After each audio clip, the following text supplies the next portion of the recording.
अमृतवेल मराठी प्रस्तुत। इतिहासाच्या पानावर रयतेच्या मनावर राज्य करणारा राजा धर्मवीर छत्रपती संभाजी महाराज।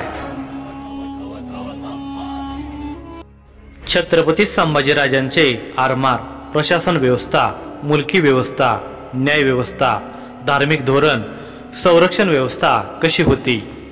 छत्रपती संभाजीराजांचे आरमार, ज्यांचे सागरावर वर्चस्व, त्यांच्या राजांच्या सीमा दिल्ली यमुना पार करतात, असे छत्रपती शिवाजी महाराज नेहमीच म्हणत असत। आणि त्यासाठीच सुरत पासून खाली कारवारपर्यंत संपूर्ण अंमल प्रस्थापित करणे आवश्यक होते व त्यासाठी सुसज्ज आरमार पदरी बाळगणे महत्त्वाचे असायचे। हे छत्रपती शिवाजीराजांचे शब्द छत्रपती संभाजीराजांच्या स्मरणात असत। स्वराज्याच्या संरक्षणात समुद्रावरील पकड असणे महत्त्वाचे होते।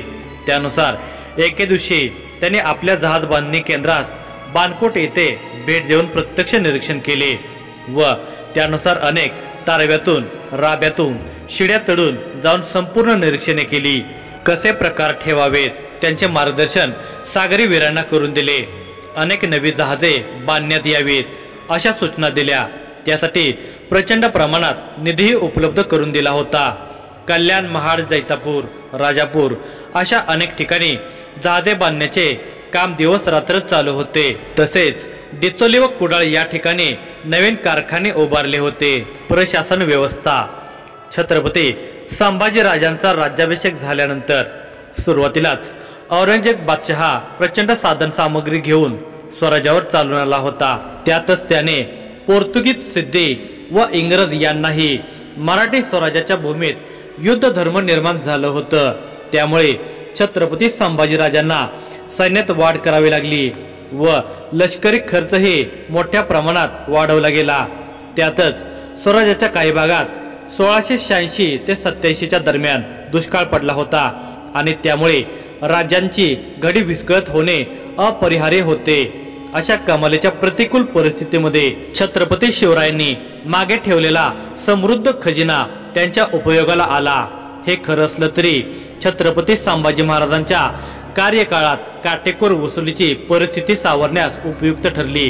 त्या काळामध्ये महसूल क्षेत्र हे राज्यांच्या उत्पन्नाचे मुख्य साधन होते, कारण शेती हाच मुख्य व्यवसाय होता।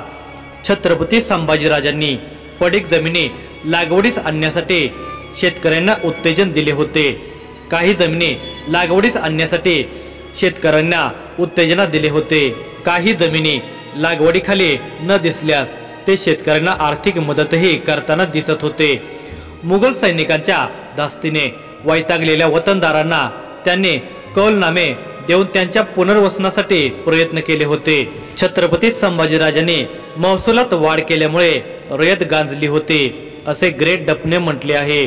त्याचा समाचार घेताना डॉक्टर प्र न देशपांडे म्हणतात की हा संभाजीराजांवरचा आरोप चुकीचा आहे, कारण छत्रपती शिवाजीराजांच्या अखेरच्या कार्यकाळात महत्तर सर्व कर कमी करून जो 40% सारा निश्चित करण्यात आला होता, त्यात छत्रपती संभाजी महाराजांनी कोणताही बदल केला नाही। छत्रपती शिवाजीराजांनी अनेक व्यावसायिकांना जे इतर कर निश्चित करून दिले होते त्यातही बदल केला नव्हता। तथापि इसवी सन 1684 मध्ये एका करामध्ये भाव वाढ नक्कीच केली। तो कर म्हणजे गुलामगिरीवर लादलेला कर होय। या करामागे उद्देश हाच होता की गुलामगिरीवर संपूर्ण आळा बसला पाहिजे।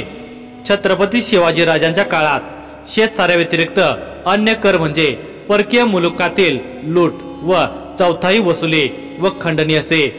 छत्रपती संभाजीराजांनी बऱ्हाणपूर, धरणगाव, जालना, बिदर, म्हैसूर आदी ठिकाणी छापे घालून लूट मिळवली होती। चौथाई वसुलीसाठी छत्रपती संभाजी महाराजांनी स्वतःच म्हैसूर सारख्या राज्यावर स्वारीही केली होती। एकूण राज्यकारभार करताना काही कमी पडू नये म्हणून राजांनी भरपूर प्रयत्न केल्याचे दिसून येते।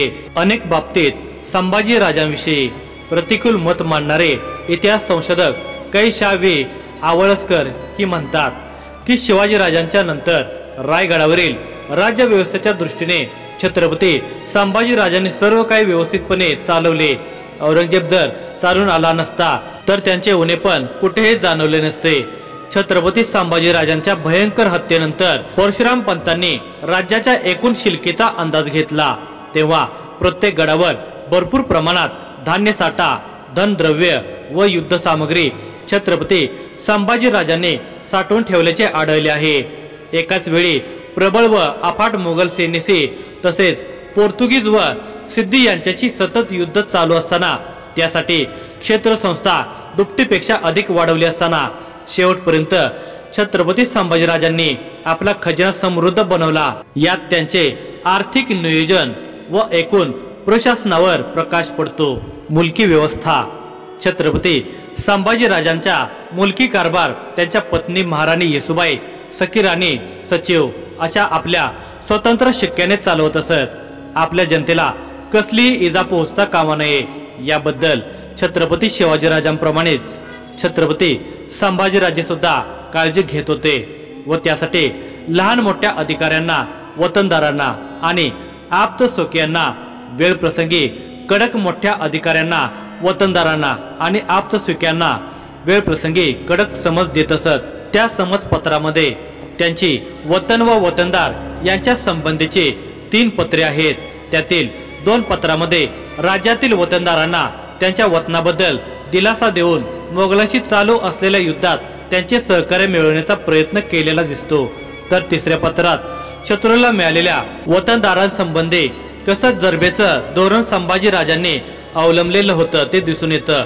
आपल्या कारकिर्दीतील अत्यंत धामधुमीच्या काळातही आपलं प्रजाहित धोरण राबवण्याचं त्यांनी प्रामाणिक प्रयत्न केला। शत्रूच्या जाळपोळीने आपल्या प्रजेचं जे नुकसान होते ते भरपाई करून देण्याची स्वतंत्र पद्धत छत्रपती संभाजीराजांनी निर्माण केली होती। न्याय व्यवस्था।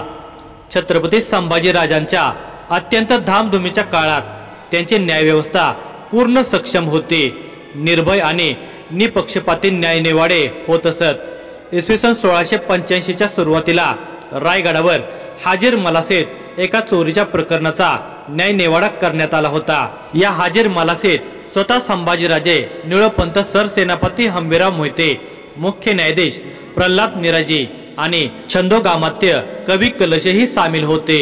या नेवाड्यावरून छत्रपती संभाजी महाराजांच्या कारकिर्दीत गुन्ह्याची चौकशी किती बारकाईने केली जात असे आणि न्यायदान करताना साक्षीदारांची पत्रे व इतर पुरावे यांची किती काळजीपूर्वक चौकशी होत असे याची कल्पना होते। रायगडावरून अनेक स्वराज्यांचे न्यायनिवाडे करीत असताना छत्रपती संभाजीराजांनी स्वतंत्र बुद्धीने निकाल दिलेले आहेत असे सर्वच इतिहासकार लिहितात। धार्मिक धोरण। छत्रपती संभाजीराजे धार्मिक अभिमानी होते, पण इतर धर्माबाबतही त्यांचं धोरण उदार होतं। त्यांच्या सैन्यात आणि आरमारात अनेक मुसलमान अधिकारी होते। त्यांचे अधिकार तर धर्मीयांच्या श्रद्धास्थानाचा आदर करीत असत। सर्व धर्माच्या साधू संतांविषयी त्यांनी छत्रपती शिवाजीराजांचे धोरण पुढे चालू ठेवले होते। त्यांच्याप्रमाणेच छत्रपती संभाजीराजांनी देवस्थान, मठ आदींना देणग्या दिलेल्या आढळतात। छत्रपती संभाजीराजांनी देवस्थानला पाठवलेला काही पत्रव्यवहारही उपलब्ध आहेत। त्यावरून नुसती नजर टाकली तरी छत्रपती संभाजीराजे यांचे व्यक्तिमत्व स्पष्ट होते। यावरून छत्रपती संभाजीराजांची स्वामीनिष्ठा, देशप्रेम, सत्पुरुषाविषयीचा भक्तिभाव व आदर इत्यादी सद्गुण दिसून येतात। थोरल्या महाराजांप्रमाणेच छत्रपती संभाजीराजांनीही आपल्या पित्याचा वारसा पुढे चालवला होता। मौनी महाराज, मोरेश्वर गोसावी, सदानंद गोसावी इत्यादी संत महात्म्याची श्रद्धा जपलेली आढळून येते। संत तुकाराम महाराजांच्या वैकुंठ वासानंतर त्यांचे पुत्र महादेव महाराज यांना अन्न पाण्याची व्यवस्था करून देऊन पंढरपूर ते देहू अशी पालखी व्यवस्था व खर्च देण्याची तयारी करून दिली, तसे पत्रच उपलब्ध आहे। यावरून छत्रपती संभाजीराजांचा स्वभाव व कारकीर्द बरच काही उदात्त सांगून जातो। त्यांचं धार्मिक धोरण स्पष्ट, सुबोध आणि प्रगतशील होते। छत्रपती शिवाजी महाराजांनी हिंदू धर्मातून दुसऱ्या धर्मात गेलेल्यांना पुन्हा हिंदू धर्मात घेण्याचा कार्यक्रम सुरू केला होता। तेच धोरण छत्रपती संभाजीराजांनी स्वतंत्र खाते उघडून सुरू ठेवलं होतं। छत्रपती संभाजीराजांची संरक्षण व्यवस्था। मराठ्यांचा लष्करी अधिकारी म्हणून स्वतः राजा असे संभाजी महाराजांनी सैन्याची व्यवस्था छत्रपती शिवाजी महाराजांच्या सारखीच असे। त्याचप्रमाणे छत्रपती संभाजी महाराजांनी पाश्चात्य वखारवाल्याकडून तोफा खरेदी केल्या होत्या व 1681 मध्ये फ्रेंच अधिकाऱ्यांकडून विकत आणल्या। 1682 मध्ये त्यांनी डिचोली व कुडाळ येथे दारुगोळ्याचे कारखाने काढले होते।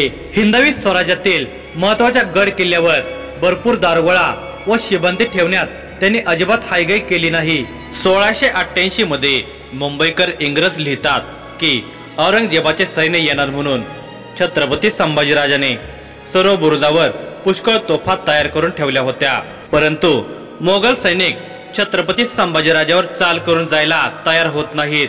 इतकेच नाही तर आपल्या अत्यंत धावपळीच्या काळातही त्यांनी नवीन गड किल्ले उभे केले आहेत। फोंड्याजवळचा मर्दनगड नावाचा किल्ला त्यांनी बांधून घेतला होता। साष्ट प्रदेशात खोळगड नावाचा किल्लाही त्यांनी बांधण्यास सुरुवात केली होती। पारसिक येथेही किल्ला बांधण्याचा त्यांचा हेतू होता, परंतु पोर्तुगीजांनी तो यशस्वी होऊ दिला नाही। मुंबई जवळच्या खडकावर नवा किल्ला बांधण्याचा त्यांचा विचार होता।